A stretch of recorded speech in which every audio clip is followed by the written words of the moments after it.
So you're covering like history design studies, and often students find it hard to see the relevance in relation to animation, multimedia, and so on. Yeah. Mainly because I feel they have no experience of a history design or or visual studies, because they either come from like a technical background, an artistic background, or no sort of artistic background whatsoever. So they've never had that experience of relating art into whatever career choice they've chosen. Right. Yeah. Do you agree with that? Absolutely. Yeah. Absolutely. Yeah. I mean, we talked about this in the past, how we can possibly use that Second Life to provide that link to a world that we're familiar with, because they're familiar with concepts such as like 3D modelling, the virtual, web design, internet. They're all familiar with those sort of places, basically, that dealing with animation and the virtual world.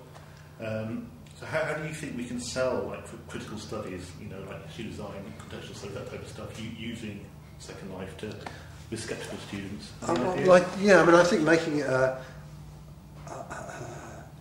kind of active thing rather than a passive one, where they're sitting there and they're being given information and they're kind of passively researching stuff, to actually be able to kind of go to a museum or see a building in its context, or rather than just a photograph of it, or me telling them where it is, or so those kinds of things. Actually, it just makes it more real, I think. Because we've looked at, obviously within Second Life, you've got the capability of like typing in, say, for example, the Eiffel Tower or the Sistine Chapel, and you can go there and literally walk around the building. Do you think that's got uses within history design and stuff like that? Yeah, I think it would, because that would be a good example. The Sistine Chapel, for instance, it's one of those things that you have to experience, and even though it's not a real life experience, kind of gives you an impression of what it might actually be like to be there, see it. If you could walk around and look up and see these, you give certainly a much better idea of what it would be like, definitely. And I think that would and because they're, students of that age are so used to kind of accessing technology in that way, more than me, that it just might make them more enthusiastic about wanting to learn, and it just gives them I guess it's using their cultural background in terms of computers and animation and games and Wii's and all those kinds of things, which they all probably have and use.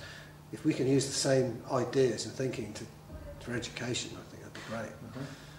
Mm-hmm. Do students make a connection when you discuss, say, the virtual in context to real-world visuals? So, for example, the cinema, the gaze, the mirror stage, and how do you approach all of that? Do they make the link between, I know Sue talks about the camera mirror stage and seeing the avatars and identifying the avatars and things like that, Do you go into that, and do the students have that connection? Do they understand, the links between, say, Gothic architecture, and how that can be used within the game or something along those lines? No, those things aren't that obvious to them, I don't think. But sometimes I think they know more than they realise, that they know things without actually being able to kind of contextualise it. Like one of your students is doing that thing about a game, and the realisation that the visuals are based on Art Deco. So suddenly he's got an interest in Art Deco. What's that about, and why is it being used here? So that's a really interesting link, and he's got fired up about that. He's found that really interesting. So there must be lots of other examples like that as well, where they're... I've got another one of Jamie's students is looking at book covers for James Bond, the original James Bond books, which are very much in the 1960s graphic style, which itself was based in Art Nouveau. So he's now gone off and he's researching Art Nouveau. So and a good thing about those two things are James Bond and Art Nouveau. Where's the link? And he's kind of found this link. So they sort of know stuff quite often, but they can't put a name to it, and they can't put it in context. But it's sort of there, and they're maybe accessing it without realising it.